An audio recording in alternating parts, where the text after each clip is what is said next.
You've likely heard the buzz, maybe you felt some of the excitement around a hot new tech IPO, especially one, riding that big AI wave. Right. But what happens when that initial huge surge turns into a pretty significant drop? It leaves investors sort of grappling with doubt, wondering, did I miss the boat?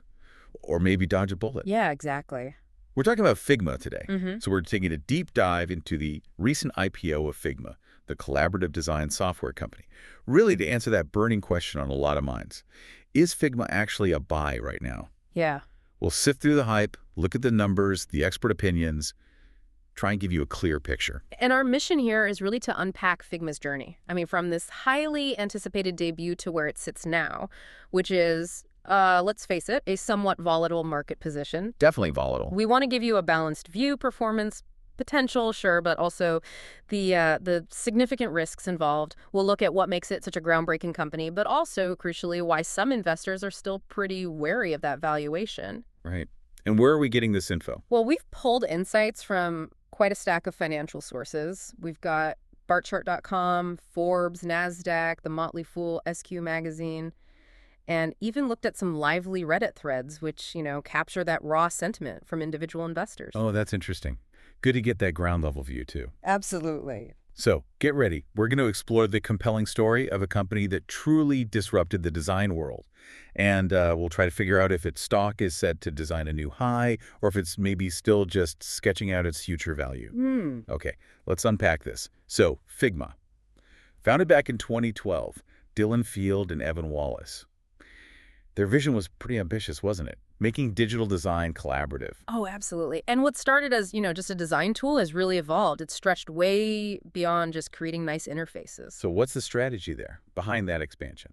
Well, that's really the core of it. Initially, designers were a bit hesitant, reluctant to give up that sort of individual creative control. I can imagine. But the power of real-time collaboration, it won them over pretty quickly. And Figma didn't stop there. They expanded aggressively. How so?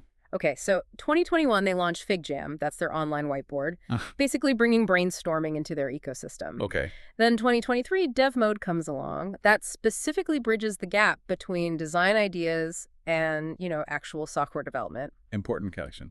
Very. 2024, we got Figma Slides for collaborative presentations. But the real, game changer year was 2025, their IPO year. They unleashed 4 new products. 4. Wow. Yeah. Figma Sites for website design, Figma Make using AI for prototyping from text prompts, Figma Buzz for AI-powered marketing stuff, and Figma Draw for digital illustrations. That's a huge and really fast expansion. It sounds like they're aiming for something much bigger than just being a design tool. Like, are they trying to be the operating system for creative work? That's exactly it. This aggressive expansion isn't just about adding tools, it's a strategic move. They want to be the central collaboration hub, pulling in all sorts of different teams. Makes sense. And it's working, apparently. It's quite telling that 76% of their customers now use at least 2 Figma products. 76%. Yeah. So this strategy helps them cast a much wider net. You get marketers, product managers, developers all working together seamlessly. In fact, something like 84% of designers say they collaborate with developers weekly right inside Figma. Wow. So that broad cross-functional impact, that's their competitive edge. It makes them incredibly sticky for companies. Okay, that's a powerful picture of the business itself. But what happens when a company like this, with such innovative roots, hits the stock market? That unpredictable, sometimes irrational world. Let's dive into that IPO roller coaster, because this was, easily one of the most talked about tech debuts recently. Announced price, $33 a share, July 30th, 2025. What happened next? What happened next was pure euphoria, basically. Yeah. On its first trading day, the stock opened at a staggering $85, and then it soared even higher, hitting $142.92 the next day. 142. Yep. More than 3 times its issue price, and 24 hours, the market was absolutely buzzing. That surge is just explosive. Yeah. But how much of that was real long-term belief? Yeah. And how much was just, market hype and maybe not enough shares available? That's a great question. A significant chunk of that initial frenzy was driven by IPO scarcity. Plus, that heightened enthusiasm for anything linked to AI right now. Right. Only about 8% of Figma's outstanding shares were initially offered, so that created this huge supply-demand imbalance. Okay. But As often happens, the market corrected pretty quickly, actually. Post-debut, the stock dropped sharply, close to 40% in just 5 days, down to about 78 holders. Ouch. And then, after its first quarterly report, September 4th, it plummeted another 20%, heading $54.56. Damn. But here's the crucial thing to remember. Even after that massive pullback, it's still up over 60% from that initial 33 IPO price. That's true. Still way up. Yeah. It just shows the sheer extremes of that opening, doesn't it? Absolutely. Extreme volatility. And that volatility was intense. I mean, I saw that Reddit thread you mentioned. Imagine being that user who bought at $101. Yeah. Saw it hit $115, thought they were genius, then bam, it drops to $79. Yeah. That's gut-wrenching. It really is. And that thread is like a masterclass in FOMO, fear of missing out, driving that initial, maybe irrational exuberance. Right. Lots of comments were warning about chasing the hype, advising people to wait for things to settle down. Smart advice, probably. Probably. The real insight there is just how much investor behavior, not just company fundamentals, shapes these early IPO moves. When an IPO overshoots because of speculation, well, the market often tends to undershoot later as that initial frenzy fades, and people start thinking more rationally about value. Yeah, a classic market psychology lesson right there. Definitely. Okay, fascinating. So let's put the stock market's emotional roller coaster aside for just a second and look under the hood. Because the company's actual financials tell, well, a rather different story. Quite impressive, actually. They absolutely do. Despite all that stock craziness, Figma's business performance shows really rapid growth. Let's put some numbers on it. Revenue went from, what, $4 million in 2018? Tiny, to $749 million in 2024. That's a 48% year-over-year jump. Huge jump. Huge. And their current run rate, the last 12 months revenue, hit $821 million, still growing at nearly 50%. Okay. And quarterly. Quarterly, Q1 2025 was $228 million, up 46% year-over-year. Then it did soften slightly in Q2, hitting $250 million, which was a 41% increase. Okay, so robust growth, but Yeah. you did just hint at a slight softening there. Right. Before we dig into that, what about profit? Because so many high-growth tech companies, they burn cash for years, right? Right. Prioritizing growth above all else. Figma seems different. That's a really critical observation. Yeah, unlike a lot of their SaaS peers, Figma actually hit profitability relatively early. They posted a net income actual profit of $44.9 million in the quarter ending March 31st. Wow. And their Q1 2025 operating margins were 17%, which is a massive improvement from a loss of 117% back in 2024. 117% loss to 17% profit. That's some turnaround. It's a remarkable turnaround, shows real financial discipline alongside that growth. Okay, that blend of growth and discipline is compelling. And a key part of that must be how well they keep customers and get them to spend more, right? Let's talk retention. Absolutely key. Their customer retention metrics are top-notch. Figma boasts a net dollar retention, or NDR, of 132% in early 2025. 132. That's high. Very high. And it was 129% specifically for customers spending over $10K a year in Q2. It basically signals that customers aren't just staying, they're significantly expanding how much they spend with Figma. So they're finding more value using more seats, more products. Exactly. And their whole product-led growth strategy, with that seat-based pricing from $12 to $45 a month per editor, that keeps customer acquisition costs relatively low. Makes sense. Start small, grow within the company. Precisely. And their cost structure looks balanced, too. R&D spending is nearly equal to sales and marketing spend. That points to disciplined innovation, not just throwing money at sales. Okay, so putting it all together. You get their Rule of 40 score. That's growth rate plus profit margin. For Figma, it's 63, so 46% growth plus 17% operating margin. That's well above the usual SaaS benchmark of 40. It points to a very healthy, efficient business model. Okay, incredibly strong fundamentals, as you said.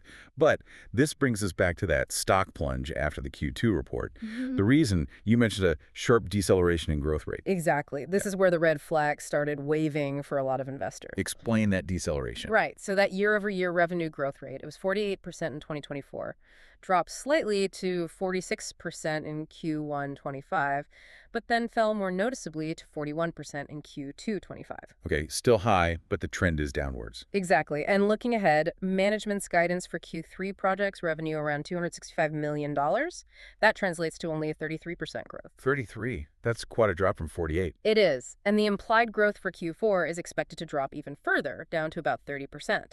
So what does this rapid slowdown really mean for a company that was, just recently, valued so incredibly highly? Yeah, that rapid slowdown. Whether it's competition or maybe uncertainty about those new products ramping up, Yeah, it clearly caught investors off guard, especially given that sky-high valuation. definitely. And some are speculating, right, about generative AI maybe doing some design work cheaper, eating into Figma's market. That's part of the chatter, yes. Is this deceleration just a temporary hiccup? Or does it hint at something more fundamental challenging their growth path? That really is the billion-dollar question, isn't it? It is. This level of slowdown for a company priced for perfection. It raises concerns. Market saturation, increased competition, new products not hitting escape velocity yet. It forces investors to really reevaluate what high growth means for Figma going forward. Which leads us right back to valuation. Directly, because even after that big sell-off, Figma's valuation is still, well, pretty high. It's trading at over 30 times sales after Q2 earnings, and around 27 times sales based on the expected numbers for all of 2025. How does that compare? Well, put it this way. A mature peer like Adobe trades around 7.5 times forward sales. Even another high-growth SaaS favorite, Snowflake, is at about 15 times forward revenue, and its projected growth is lower, around 25%. So Figma is still commanding a very significant premium. A very significant premium. Okay, so for the everyday investor listening, this brings up that classic question. Could my $10,000 turn into $1 million with this stock? I mean, Figma's story is impressive, but how do we calibrate those kinds of expectations? Right, the lotto ticket hope. Look, a 100x return from this point, probably fantasy territory. The key insight here is really about recalibrating. Figma isn't some speculative microcap anymore. It's a market leader trying to solidify its position. Okay. Even if Figma somehow captured its entire estimated total addressable market, which IDC thinks could hit $33 billion eventually, It's a big if. a huge if. And Wow. even if its price-to-sales ratio dropped to a more average level for software companies, say 8.8, its market cap would still be nowhere near the quadrillions needed for a 100x return. Right. The math just doesn't work for that kind of moonshot anymore. Exactly. The returns for investors now are more likely to come from sustained market share gains, deepening that platform integration. It's more of a steady climb potential, not a rocket ship. Understanding that difference is key for a rational long-term view. That's a really crucial distinction. Okay, let's talk competition then. Because even market leaders face threats. Figma has, a commanding 40.65% market share in design tools? Yeah, way ahead of Adobe XD at 13.5% and InVision at 7.6%. That cloud-based, real-time collaboration model really did disrupt things. It let them chip away at Adobe's Creative Suite dominance. And that's why Adobe tried to buy them, right? That failed deal. Precisely. A deal that ultimately fell through, but showed how much Adobe valued or feared Figma. But that leadership position isn't guaranteed forever, is it? Definitely not. The market is absolutely heating up. You've got giants like Microsoft embedding design features right into Office 365. You've got Canva moving aggressively upmarket from its simpler roots. And then there's the whole wave of AI-native tools from OpenAI, Google's Stitch AI, others. These could fundamentally reshape how design and even coding gets done. So how does Figma stay ahead with all these players, especially the AI ones, coming onto the field? That is the burning question. Is AI ultimately a threat, or is it an opportunity for Figma? Are they doing enough to integrate it, or could they get outflanked by companies built purely on AI from day one? What's their play? Well, Figma is certainly positioning itself as an AI-powered platform. Those new products we talked about making buzz, they explicitly use AI for generation. Okay. Though CEO Dylan Field doesn't seem to view AI as an immediate existential threat. He cites the complexity of their core tech and that integrated workflow they offer. And what does the data say? Are users liking the AI features? The data suggests they are. Surveys show developers are highly satisfied 82% with AI tools in Figma. Designers show strong satisfaction too, though slightly lower at 69%. Interesting split. Yeah, but overall, it suggests AI is seen internally as core to evolving design workflows. They seem to be embracing it as an enhancement woven into their platform, not just, a separate bolt-on feature. Right. Going back to that Adobe angle for a second. The failed acquisition reportedly cost Adobe over $38 billion in market value when the deal collapsed. That's just a staggering number. It really is. What does that figure actually tell us about Figma's strategic importance? I think it speaks volumes. It just highlights how strategically valuable Figma is and how much of a true market leader it's perceived to be now in the design world. Yeah. The fact that Adobe, this absolute giant in creative software, saw Figma as that critical to its own future, that tells you everything about Figma's disruptive power. And that Reddit thread you saw even pointed out that people now see Figma as the leader, not Adobe. Exactly. That shift in perception alone is incredibly significant. It shows the impact Figma has had. Okay, so looking ahead then, what are Figma's core strengths for the long term? Well, several things. That massive user base, 13 million monthly active users, and remember, two-thirds are non-designers. That shows broad appeal. Huge base. Huge, strong presence in 95% of Fortune 500 companies. That rapid product expansion we discussed, aiming to capture more of the entire workflow. And flexibility. Yeah, platform flexibility. It appeals to agile startups. They make up 44% of the users in big enterprises. Plus, they continue to invest heavily in R&D and strategic acquisitions. They're still laying groundwork for more innovation. Okay, lots of strengths. But for investors, we have to talk risks again. Yeah. That rich valuation means there's very little room for error, right? Exactly. Any misstep gets punished harshly when you're priced for perfection. So, continued growth deceleration is a risk. Intensifying competition. Uncertainty about whether those new product investments will hurt profit margins. Those are all things to watch. Absolutely. Key factors. And there's that other potential hurdle. Mm. The post-IPO lockup expiration, January 2026. That could mean more shares flooding the market, potentially pushing the price down. How real is that threat? Oh, the lockup expiration is a very real consideration. It often does introduce significant selling pressure as early investors, employees finally get to cash out some shares. Right. Could add more volatility. It certainly could. So for you, the listener, thinking about investing in a company like Figma, especially now post-IPO, it really requires a long-term view and a high tolerance for risk and volatility. What do seasoned investors do? Well, many choose to wait. Let the initial dust settle, let the volatility subside a bit. Others, if they're really bullish long-term, might consider dollar cost averaging, buying smaller amounts over time to smooth out the entry price. Okay, that makes sense.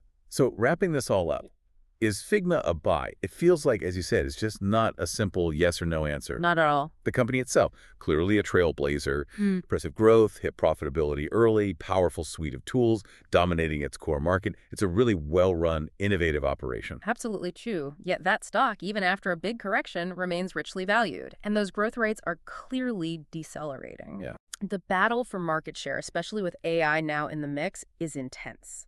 And the path to those truly astronomical, life-changing returns, it faces some pretty steep mathematical hurdles from here. The market isn't just demanding innovation anymore. It's demanding consistent, maybe even accelerating growth to justify that price tag. So ultimately, Figma is this fascinating case study, isn't it? Balancing that groundbreaking innovation against market expectations.